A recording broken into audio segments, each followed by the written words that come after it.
Hello and welcome to study IQ। मैं दिव्यांशी और आज मेरे साथ इस इंटरव्यू सेशन में जुड़ी हैं नीलम महतो जी, जिन्होंने IBPS क्लर्क 2021 एग्जामिनेशन क्लियर किया है। चलिए बात करते हैं नीलम से और जानते हैं उनका सफर एग्जामिनेशन क्लियर करने तक। नीलम, बहुत बहुत बधाई। Thank you ma'am. सबसे पहले यही जानना चाहूंगी कि जब आप एग्जामिनेशन की इतनी तैयारी करते हैं और फाइनली जब लिस्ट में आपका नाम होता है, how do you feel, how is the feeling? Ma'am feeling तो बहुत ही अच्छी आई जब इतने टाइम से प्रिपेयर किया किसी एग्जाम के लिए, बहुत ही शिद्दत के साथ सारा टाइम उसी को दिया और फाइनली जब नाम आया तो बहुत प्राउड फील हुआ और बहुत मोटिवेटेड फील हुआ कि अगर हम मेहनत करें तो हमें सफलता मिल जाती है एक दिन। थोड़ा सा अपने बारे में बताएं, आपकी पढ़ाई क्या हुई, ग्रेजुएशन क्या हुआ? मैंने 2018 में अपनी ग्रेजुएशन कंप्लीट की बीएससी मैथमेटिक्स में। क्योंकि मुझे मैथ्स में इंटरेस्ट था तो मैंने सोचा कि मैं एमएससी भी ज्वाइन कर लेती हूँ। तो मैंने 2018 में ही एमएससी भी ज्वाइन की। साथ ही साथ मुझे ये भी था कि करियर वाइज भी कुछ करना है और गवर्नमेंट जॉब लेना है, और मुझे आइडिया नहीं था कि क्या करना चाहिए। तो फ्रेंड्स के थ्रू पता चला कि बैंकिंग अच्छा सेक्टर है, इसका एग्जाम दिया जा सकता है। तो मैंने एमएससी के साथ साथ बैंकिंग की भी कोचिंग ले ली, स्टार्ट कर दी। बट हुआ ये कि एमएससी और बैंकिंग टोटली डिफरेंट फील्ड है, तो मुझे बहुत प्रॉब्लम हुई साथ में लेके चलने में। तो स्टार्टिंग में मैंने सारे एग्जाम्स दिए, एमएससी के साथ ही दिए। बट उसका रिजल्ट ये हुआ कि मेरे प्री भी नहीं निकलते थे। तो मतलब फिर मैंने सोचा कि ये एक ऐसा एग्जाम है जिसको फुल फोकस चाहिए। तो फिर मैंने एमएससी की कंप्लीट की 2020 में, और 2021 में फुल फोकस से बैंकिंग की प्रिपरेशन की। तो मुझे परिणाम भी मिला, मेरे सारे प्री क्लियर हुए। देन 2021 के क्लर्क में फाइनल सिलेक्शन हुआ। नीलम, आप जैसे बता रहे थे कि MSc कर रहे थे और साथ ही साथ आपने बैंक की तरफ रुझान हुआ, क्या ऐसा ट्रिगर फैक्टर था कि आप बैंकिंग की तैयारी करने लगी? मैम मुझे कुछ आइडिया नहीं था। जब मैंने ग्रेजुएट कंप्लीट किया अपना ग्रेजुएशन, मुझे कुछ आइडिया नहीं था करना क्या चाहिए। तब मैंने पता किया, खुद भी ऑनलाइन भी सर्च किया, लोगों से भी पता किया, फ्रेंड्स फैमिली, तो बहुत सारे लोगों ने आइडिया दिए कि अलग अलग तरह की प्रिपरेशन के आइडिया दिए। बट मुझे सबसे अच्छा लगा बैंकिंग में ये कि इसकी रिक्रूटमेंट प्रोसेस बहुत फास्ट है। इसका सिलेबस भी किया जा सकता है, विद इन 6 मंथ आप कवर कर सकते हैं, और आपके प्रैक्टिस से डिसाइड करेगा कि आपका जॉब कितनी जल्दी होगा। तो फिर मुझे बैंकिंग में रुझान हुआ, प्लस इसके करियर एस्पेक्ट भी बहुत अच्छे हैं। तो फिर मैंने डिसाइड किया करना तो मुझे बैंकिंग ही है, चाहे कितना भी टाइम लगे। बिल्कुल, आपने जैसे कहा कि रिक्रूटमेंट बहुत जल्दी होता है, और जब फाइनली आप MSc के बाद फुल फ्लेजेड तैयारी में आई, तो कैसे तैयारी की? मैम तैयारी में तो सबसे पहले बेसिक्स मेरे क्लियर थे, क्योंकि मैंने एमएससी के साथ साथ ही कोचिंग ली, साथ में मैंने यूट्यूब से भी पढ़ाई की, जो मेरे वीक पॉइंट्स है उनको कवर किया। तो मेरे बेसिक्स क्लियर थे, बट मेरी जो स्पीड थी और साथ में एक्यूरेसी, उसी के कारण मैं प्री नहीं निकाल पाती थी। तो फिर मैंने सारे मेरे वीक पॉइंट्स को नोट डाउन किया और मैंने सोचा कि मैं कैसे तैयारी करूँ। फिर मैंने यूट्यूब से टॉपर्स की स्ट्रेटेजी देखी, वो कैसे पढ़ाई करते थे, क्यों मेरे से ही क्यों नहीं निकल रहा है ये एग्जाम। तो फिर मैंने पता किया, सारे सब्जेक्ट्स के अलग से अपने नोट्स बनाए, सारे के लिए अलग से टाइम निकाला और सबको अलग तरीके से प्रिपेयर किया। जैसे पहले करती थी वो उसको छोड़ा, क्योंकि उसके कारण तो मेरा हो नहीं रहा था। तो मैंने डिसाइड किया कि मैं कहाँ लैग कर रही हूँ, उसको कंप्लीट किया जाए। तो फिर टॉपर्स की स्ट्रेटेजी देखी, उनको अपने अप्लाई किया और लास्ट में अपनी खुद की स्ट्रेटेजी बनाई, उसको फिर मन से फॉलो किया, और मुझे फाइनली रिजल्ट भी मिला। तो मैंने ये देखा अपनी लाइफ में कि आप अगर अपनी खुद की स्ट्रेटेजी बनाते हैं और उसके पूरे मन से फॉलो करते हैं तो रिजल्ट जरूर मिलता है। टाइम भले लगे पर रिजल्ट मिलता है। नीलम, क्या क्या फैक्टर्स और क्या अलग तरीके से चीजों को इंक्लूड किया इस बार प्रिपरेशन में? मैम मैंने अपने जो फेलियर से सीखा, ये सीखा कि अगर हमारे एग्जाम में सपोज 4 सब्जेक्ट्स आ रहे हैं, तो हमें किसी भी एक सब्जेक्ट्स को पीछे नहीं छोड़ना चाहिए। अगर हमें कुछ हो, हमेशा ऐसा होता है कि कोई ना कोई सब्जेक्ट हमारा वीक होता है, तो हम सोचते हैं कि इसे रहने देते हैं, बाकी स्ट्रॉन्ग को कर लेते हैं, पर ऐसा नहीं है।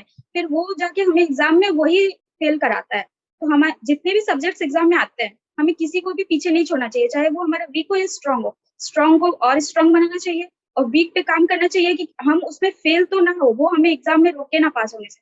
तो सारे सब्जेक्ट्स को इक्वली टाइम देना चाहिए। और मैं कहूँगी कि जो आपका वीक सब्जेक्ट है उसी से हमें शुरुआत करनी चाहिए दिन की, ताकि एक मोटिवेशन आए कि मैंने ये कंप्लीट कर लिया। तो ये ज़रूरी है कि आप सारे सब्जेक्ट्स को टाइम दें और डेली कंसिस्टेंसी पढ़ें, क्योंकि क्या होता है कि हम कभी-कभी नहीं पढ़ते हैं और फिर हमारे एग्ज़ाम में फिर एक्यूरेसी बिगड़ जाती है। तो हम सोचते हैं हमने कहाँ लैग किया, पर अगर आप डेली पढ़ेंगे तो आप कभी लैग नहीं करेंगे। मॉक टेस्ट कैसे सॉल्व करना है? मॉक टेस्ट सारे एक टाइप के होते हैं। आपको बस ये देखना है कि आप पहले उसको सॉल्व कीजिए, उसमें आपके जो भी मार्क्स आए ठीक है, अच्छे आए तो भी ठीक है, बुरे आए तो भी ठीक है, बट उसको आपको वहीं पे छोड़ना नहीं है। मैंने पहले यही गलती की कि मैं मॉक टेस्ट को एनालिसिस ठीक से नहीं कर पाती थी और मुझे तरीका भी नहीं पता था। सुनती थी कि एनालिसिस करना चाहिए, बहुत जरूरी है, पर मुझे तरीका नहीं पता था। मैंने फिर वही यूट्यूब में देखा वीडियो, टॉपर्स बताते हैं कि ऐसे करना चाहिए, मैंने उसको अप्लाई किया। पहले मॉक टेस्ट देना है हमें, उसके बाद 1 आवर का तो मॉक टेस्ट होता है प्रीलिम का, उसके बाद हमें उसका कम से कम 1 आवर का एनालिसिस स्टार्टिंग में करना चाहिए और धीरे-धीरे हमारी तैयारी बेटर होने जाती है, तो फिर हमारा एनालिसिस का टाइम घटता जाता है। तो फिर 20 मिनट्स टू 30 मिनट में हमारा एनालिसिस भी कंप्लीट हो जाता है। जो भी वीक हमारे क्वेश्चंस छूट जा रहे हैं, जिनको हम अटेम्प्ट नहीं कर पा रहे हैं, उन पे फोकस करना चाहिए और जो बन जाते हैं उनको देखना चाहिए कि और फास्ट कैसे कर सकते हैं। नीलम, एग्जामिनेशन में आपका माइंड किस तरीके से एक्टिव होना चाहिए और स्पीड और पेस को एक साथ लेकर चलना है?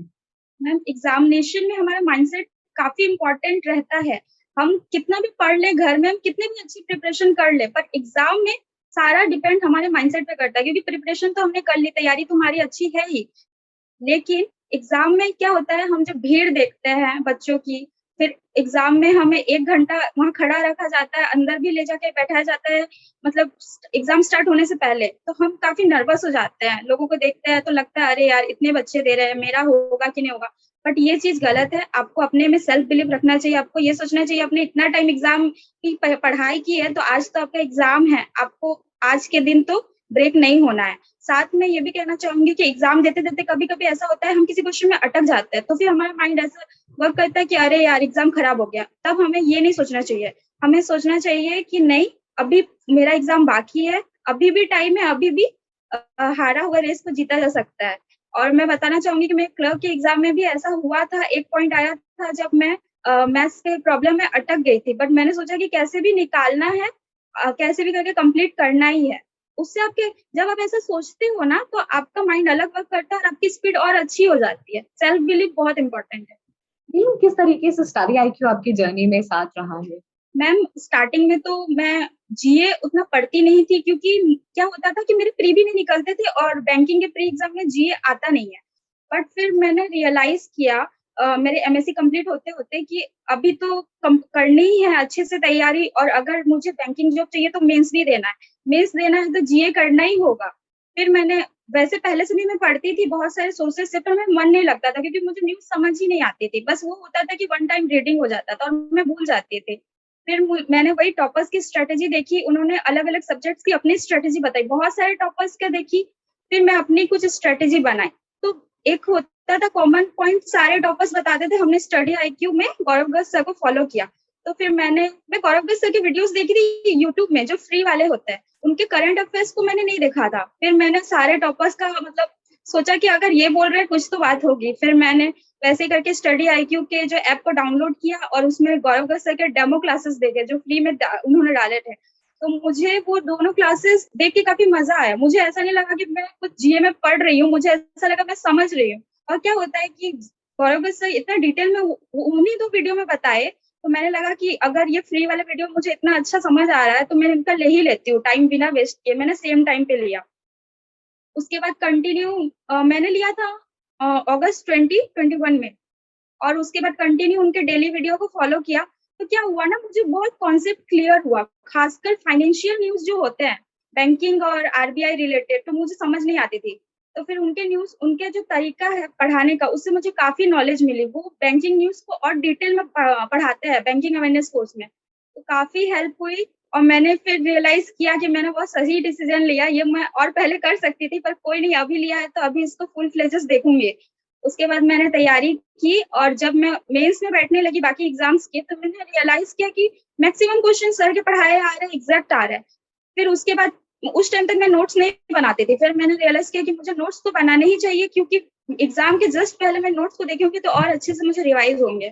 फिर मैंने नोट्स बनाए और जो गौरव सर के पढ़ाने का जो तरीका है मैम, सर एक न्यूज़ में उसके बारे में जितने 6 महीने पहले 6 महीने में जो भी न्यूज़ आए हैं उसको कवर कराते हैं। तो हमारे करंट के साथ स्टैटिक क्लियर हो जाती है, देन उसके बाद वो बैंकिंग अवेयरनेस भी पढ़ाते हैं। तो बैंकिंग एग्जाम्स में 3 आते हैं करंट अफेयर्स में, 3 section, current, static, banking, sir तीनों ही कवर कराते हैं। तो कोई और सोर्स की जरूरत ही नहीं पड़ती है, बस सर का जो पढ़ाई का तरीका है उसको फॉलो कर लिया, एक बारी से नोट्स बना लिया तो एक बार रिवाइज ऐसे ही हो गया, और एग्जाम से जस्ट पहले उनके बेस्ट 300 देख लिया 2-3 बार, तो वो दिमाग में छप जाता है। फिर एग्जाम में हमें क्वेश्चन पढ़ते साथ ही उसके ऑप्शन देखने नहीं पड़ती, पहले से आंसर पता होता है। तो ये चीज है, सर के करंट अफेयर्स ने काफी हेल्प किया। मैं कहूंगी मेरे क्लर्क मेंस में भी मेरे पास होने का रीजन सर का करंट अफेयर्स है, क्योंकि मेरे बाकी सब में एवरेज मार्क्स आए थे, पर जीए में अच्छे मार्क्स आए थे एग्जाम के लेवल को देखते हुए। तो मैं उनका थैंकफुल तो हमेशा रहूंगी, और आगे भी उनके कोर्स को कवर करके मैं अच्छे एग्जाम भी क्वालिफाई करना चाहूंगी। नीलम, हमें खुशी है कि हम आपकी सक्सेस स्टोरी का हिस्सा बन सके और हमारी यही कामना है कि आप और एग्जामिनेशन क्लियर करें। नीलम, रिवीजन का एक बहुत इंपॉर्टेंट रोल रहता है, तो रिवीजन कैसे किया? रिवीजन काफी जरूरी है। अगर मैं बात करूं करंट अफेयर्स की, करंट अफेयर्स में तो रिवीजन सबसे ऊपर है। करंट अफेयर्स हम कर लेते हैं, देन क्या होता है, फिर नेक्स्ट मंथ के कर लिया, नेक्स्ट मंथ के कर लिया, और एग्जाम में पूछे जाते हैं पिछले 6 महीने के, तो उनको कर लिया। बट क्या होता है, हम भूल जाते हैं, क्योंकि न्यूज तो इतनी सारी है, एक दिन में ही कितनी सारी न्यूज आ जाती है, हम भूल जाते हैं। तो रिवीजन काफी जरूरी है। मैंने रिवीजन के लिए नोट्स बनाए, सर की वीडियो देखती थी, एट द सेम टाइम मैं नोट्स बनाती थी। तो नोट्स बनाने से एक टाइम तो वही रिवाइज हो गया। फिर सर के करंट अफेयर्स सेक्शन में क्विज रहते थे, उनको अटेम्प्ट करती थी, तो वो रिवीजन हो जाते थे। और सबसे अच्छा है सर का कोर्स में बेस्ट 300, वो काफी इंपॉर्टेंट रोल प्ले करते हैं। सर 30 मिनट्स के अंदर एक वीडियो कंप्लीट कर देते हैं, और वैसे 4 वीडियो हमें 2 घंटे में हम 1 मंथ का पूरा करंट अफेयर्स क्लियर कर लेते हैं, अपना कंप्लीट कर लेते हैं। 300 एमसीक्यू काफी हेल्पफुल रहते हैं हर एग्जाम में। अगर आपने कुछ भी नहीं पढ़ रखा है ना, आप बेस्ट 300 देख लो, आपके पूरे मंथ के इंपॉर्टेंट क्वेश्चन क्लियर हो जाते हैं, और वो एग्जाम में आते ही आते हैं, उनसे बाहर आते नहीं है। तो मैं इसके लिए तो रिविजन के लिए सर की वीडियो को कंप्लीट करती थी और नोट्स को रिवाइज करती थी। नीलम, अगर हम एग्जामिनेशन की टाइमलाइन की बात करें तो किस तरीके से नोटिफिकेशन से लेकर के फाइनल मेंस तक का कैसे आपने स्केड्यूल बनाया था अपने लिए? मैम मैं स्टडी तो पहले से करती थी, क्योंकि मैं पहले से भी प्री दे रखे थे और मेरा सिलेक्शन नहीं हुआ, तो मुझे पैटर्न पता था कि आता कैसा है। तो मैंने क्या किया, मुझे पता था कि 2021 में एक एग्जाम तो लेना ही है, तो फिर मैंने प्री की प्रिपरेशन शुरू कर दी थी। और साथ ही साथ मेंस के कुछ क्वेश्चंस मैं बनाती थी, कॉन्सेप्ट क्लियर करती थी, क्योंकि मेंस में कुछ कॉन्सेप्ट अगर हम सीख जाएं, उसमें स्पीड उतने मायने नहीं रखती जितने कॉन्सेप्ट मायने रखते हैं। अगर आपके कॉन्सेप्ट क्लियर है तो आप मेंस निकाल लेंगे। तो फिर मैं मेंस और प्री को साथ में लेके तैयारी करती थी, और जैसे ही नोटिफिकेशन आ जाता था उसके उसके बाद और अच्छे से तैयारी शुरू हो जाती है, क्योंकि एक प्रेशर बिल्डअप हो जाता था कि नेक्स्ट मंथ मेरा एग्जाम है, मुझे क्लियर करना है।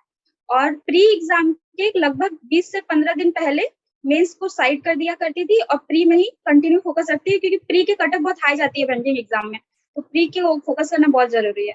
और प्री कंप्लीट होने के बाद फिर मेंस की तैयारी और करंट अफेयर्स तो डे 1 से करना जरूरी है। आप करंट अफेयर्स को बाद के लिए नहीं छोड़ सकते, क्योंकि फिर बाद में बहुत बड़ा लोड हो जाता है, 6 मंथ के करंट अफेयर्स बहुत ज्यादा हो जाते हैं। और बैंकिंग एग्जाम में अभी तो ये हो गया है कि प्री के 10 दिन 15 दिन बाद मेंस हो रहा है, मेंस के लिए 1 मंथ भी टाइम नहीं मिल रहा है।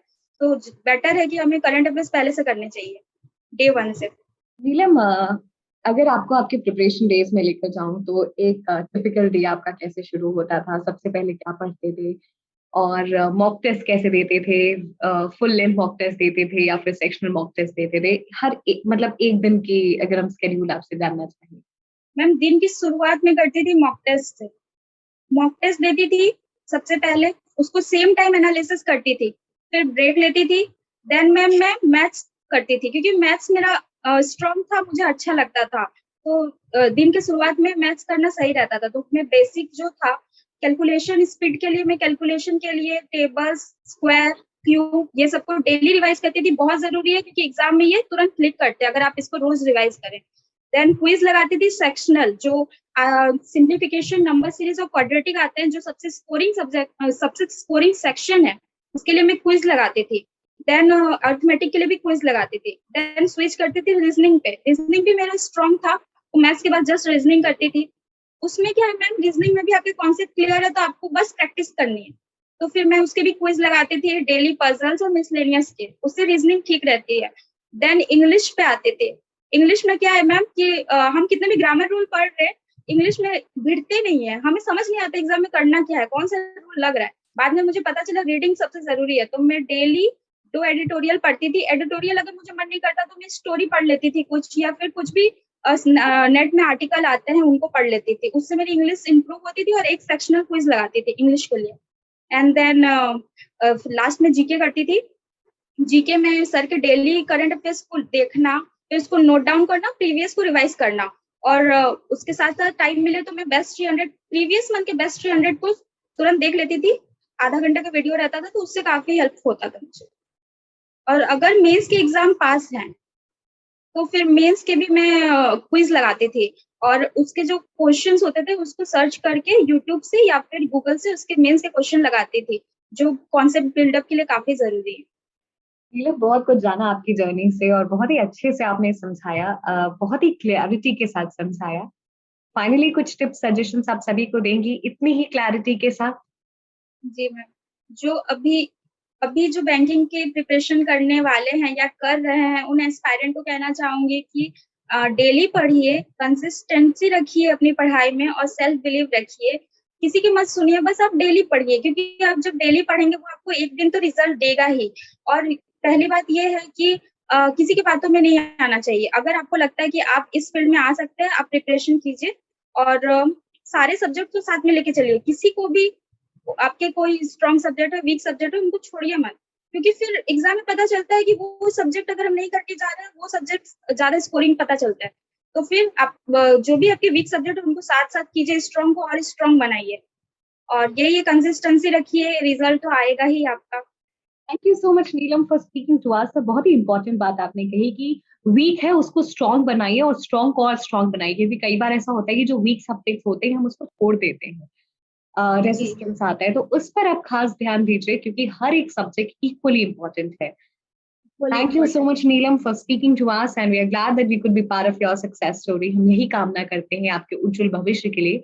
Rise and shine. Thank you. Thank you ma'am, thank you so much.